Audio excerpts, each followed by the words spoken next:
So this is a 180 strip steak, New York strip. And the reason I bought it was because we're in the middle of the, Corona pandemic.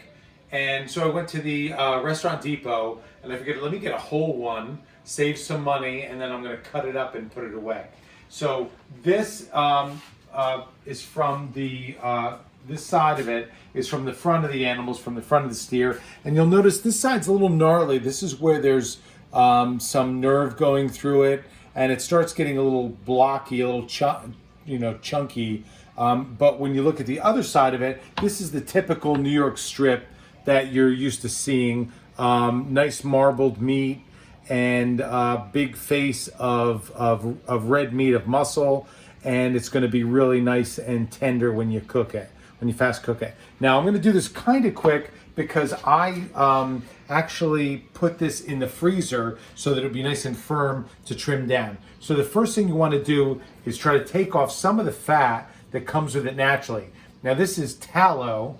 Tallow is beef fat, and what you want to do is you want to try to take as much of the tallow off as you can, okay, as you're trimming the steak off. So this is just pure fat, and we're going to try to get through the steak, which is, like I said, it's kind of frozen because I did put it in the freezer to make it easier to cut, and this really is easier to cut. Now what I can do with this fat is I can take this and render it. I can put it in a pot with a little bit of moisture, and I can try to take the fat out of it, and it's an excellent source of flavor when you're cooking potatoes or something else where you need fat. But beef fat, don't waste it.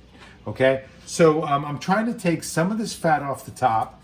I'm going to start trimming it, and just take layer after layer without, you don't want to take it all, but you want to take it. If we can see right here, you can see there's a pretty big layer of fat right up there. Okay, so what I'm trying to do is just trim it out a little bit. All right, so I'm going to take some of these pieces off, go a little bit low here, and I'm also going to take some off the end. Okay, so when you cut this, get this fat out of the way, you're going to cut these steaks. I'm going to cut this for storage. Now the first steak is a little tricky. You want to make sure that your knife is nice and sharp, but you want to try to cut a nice even steak so that when you cook it, it's going to cook evenly, okay? So I'm going to cut straight down. My nice sharp knife, always have a sharp knife, okay? And we're going to cut straight through, and look at that steak. Beautiful.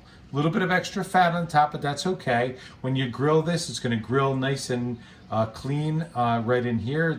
You're going to turn it a couple times, maybe serve it medium rare, and we're going to trim some more of this fat off as we go along.